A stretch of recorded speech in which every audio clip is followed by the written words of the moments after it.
सांसारिक कामों में लगे हुए अवधान को 2 श्वासों के बीच टिकाओ। इस अभ्यास से थोड़े ही दिन में नया जन्म होगा। सांसारिक कामों में लगे हुए अवधान को 2 श्वासों के बीच टिकाओ। श्वासों को भूल जाओ और उनके बीच में अवधान को लगाओ। एक श्वास भीतर आती है, इसके पहले कि वह लौट जाए, बाहर छोड़ी जाए, वहां एक अंतराल होता है सांसारिक कामों में लगे हुए। यह 6ठी विधि निरंतर करने की है। इसलिए कहा गया है सांसारिक कामों में लगे हुए जो भी तुम कर रहे हो उसमें अवधान को 2 श्वासों के अंतराल में स्थिर रखो।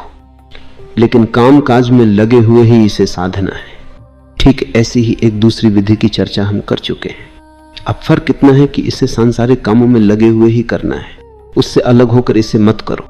ये साधना ही तब करो जब तुम कुछ और काम कर रहे हो।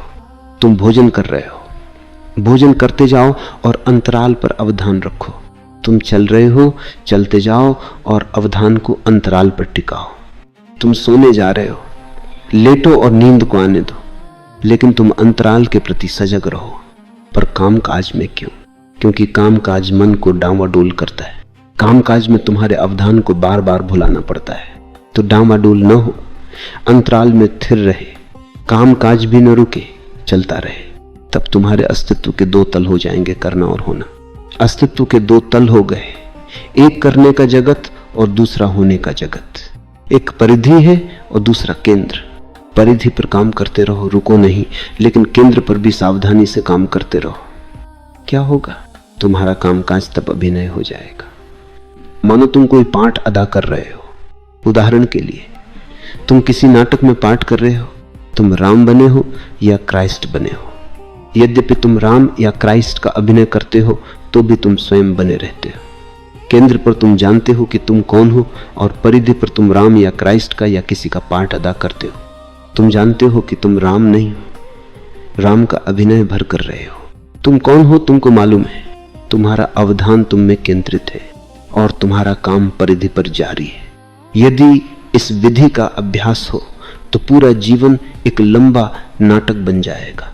तुम एक अभिनेता होगे, अभिनय भी करोगे और सदा अंतराल में केंद्रित रहोगे।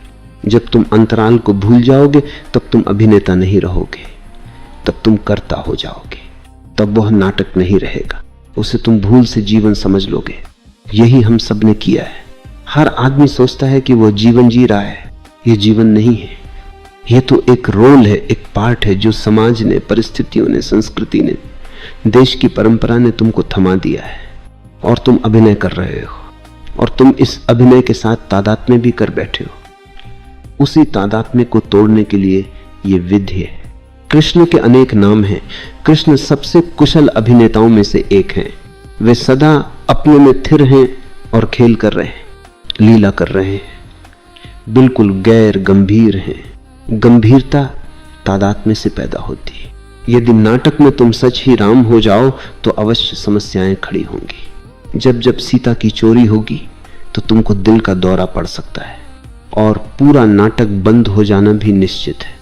लेकिन अगर तुम बस अभिनय कर रहे हो तो सीता की चोरी तुमको कुछ भी नहीं होता है। तुम अपने घर लौटोगे और चैन से सो जाओगे। सपने में भी ख्याल ना आएगा कि सीता की चोरी हुई। जब सचमुच सीता चोरी गई थी तब राम स्वयं रो रहे थे, चीख रहे थे और वृक्षों से पूछ रहे थे कि सीता कहाँ है, कौन उसे ले गया। लेकिन यह समझने जैसी बात है, अगर राम सच में रो रहे हैं और पेड़ों से पूछ रहे हैं तब तो वे तादात्म्य कर बैठे। तब वे राम न रहे, ईश्वर न रहे, अवतार न रहे। ये स्मरण रखना चाहिए कि राम के लिए उनका वास्तविक जीवन भी अभिनय ही था।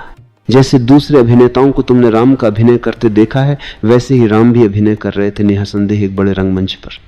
इस संबंध में भारत के पास एक खूबसूरत कथा है। मेरी दृष्टि में यह कथा अद्भुत है। संसार के किसी भी भाग में ऐसी कथा नहीं मिलेगी। कहते हैं कि वाल्मीकि ने राम के जन्म से पहले ही रामायण लिख दी। राम को केवल उसका अनुगमन करना था, इसलिए वास्तव में राम का पहला कृत्य भी अभिनय ही था। उनके जन्म के पहले ही कथा लिख दी गई थी, इसलिए उन्हें केवल उसका अनुगमन करना पड़ा। वे और क्या कर सकते थे। वाल्मीकि जैसा व्यक्ति जब कथा लिखता है तब राम को अनुगमन करना होगा। इसलिए एक तरह से सब कुछ नियत था।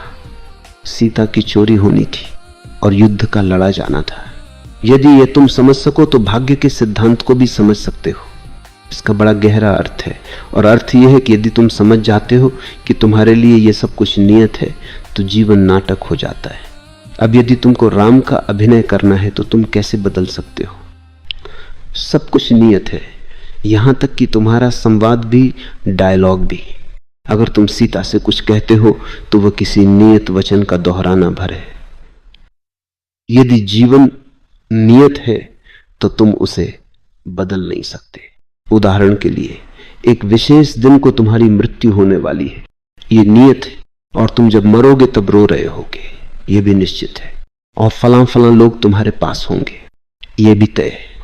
और यदि सब कुछ नियत है, तय है, तब सब कुछ नाटक हो जाता है। यदि सब कुछ निश्चित है तो उसका अर्थ हुआ कि तुम केवल उसे अंजाम देने वाले हो। तुमको उसे जीना नहीं, उसका अभिनय करना है। ये विधि, छठी विधि, तुमको एक साइको ड्रामा, एक खेल बना देती। तुम दो श्वासों के अंतराल में थिर हो और जीवन परिधि पर चल रहा है। यदि तुम्हारा अवधान केंद्र पर है तो तुम्हारा अवधान परिधि पर नहीं है। परिधि पर जो है वह उप अवधान है, वह कहीं तुम्हारे अवधान के पास घटित होता है। तुम उसे अनुभव कर सकते हो, उसे जान सकते हो, पर वह महत्वपूर्ण नहीं है। ये ऐसा है जैसे तुमको नहीं घटित हो रहा है। मैं इसे दोहराता हूं, यदि तुम इस छठी विधि की साधना करो तो तुम्हारा समूचा जीवन ऐसा हो जाएगा जैसे वह तुमको न घटित होकर किसी दूसरे व्यक्ति को घटित हो रहा है।